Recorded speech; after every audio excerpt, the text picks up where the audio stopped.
Hi everybody, and welcome to Wine Wednesday. I'm Bob Simon, the wine guy.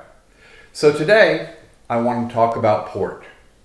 Port is a style of wine that can be made pretty much anywhere, but real port comes from Porto, Portugal.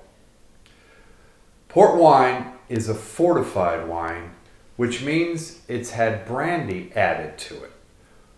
Port wines, when they're finished, usually hover around 20% alcohol.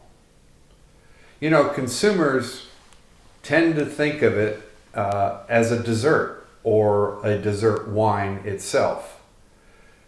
Or they think of it as a glass of port in one hand and a cigar in the other, a la Winston Churchill plotting the demise of Adolf Hitler and the Nazi regime.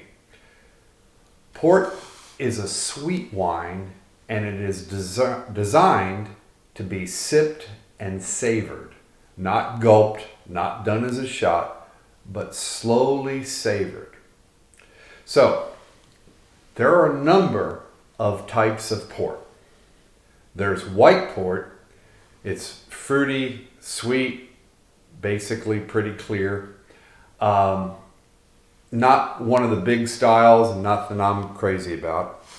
Then there is ruby port, which ruby port is the most common style. It's very brilliantly red. There's absolutely no oak aging.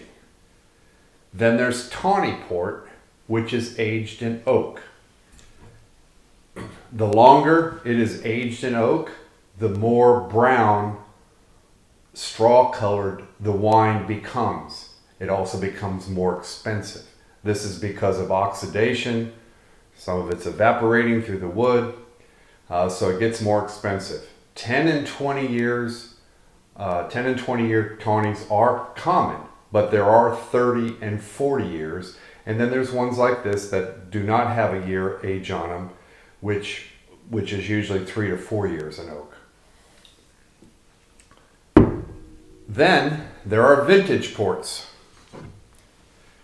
Grapes from a declared vintage year. This is a year that is agreed upon that it was an exceptional harvest of grapes, much like the French do with champagne, except that all the producers in that area may not declare a vintage year because they didn't have a great year with their grapes. But vintage ports are really quite expensive, you know, $70, $80, $100, $150, depending on the producer. Then there is late bottle vintage, or an LBV. Now this is my favorite.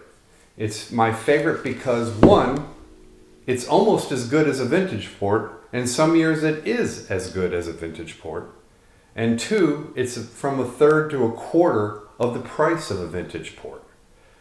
So you kind of get the best of all worlds. LBVs are aged 4 to 6 years before release. So this is a very elegant sipping wine or an after dinner drink. And so my thought to you is if you decide you want to try a port, an LBV is a great wine, a great one to start with. And I say that because if you try this and you don't like it, then you're probably not a port drinker and you ought to pass on it. Where if you try one of the lesser expensive ones, like a ruby or a rookie style tawny port where it's not aged 10 years or so, and you don't like those, you don't really know if you are a port drinker. But if you don't like an LBV, then move on to something else. So just a little more information.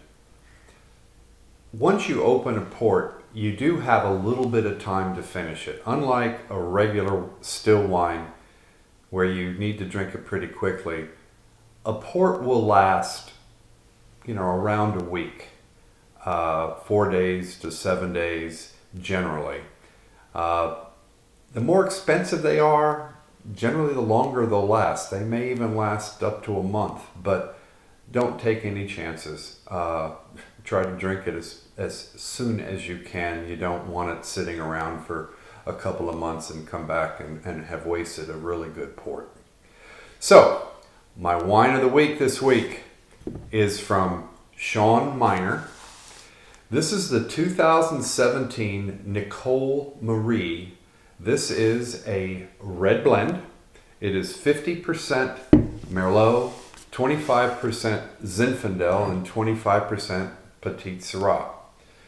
For those of you who like a good sipping wine, a good wine to just drink any old time, it's much more elegant than an inexpensive Zinfandel or one of the really inexpensive blends. It is a well-made wine by Sean Miner. It's about $17, $18 in your stores. And I highly recommend it. My family, we had it a couple weeks ago. Everybody loved it.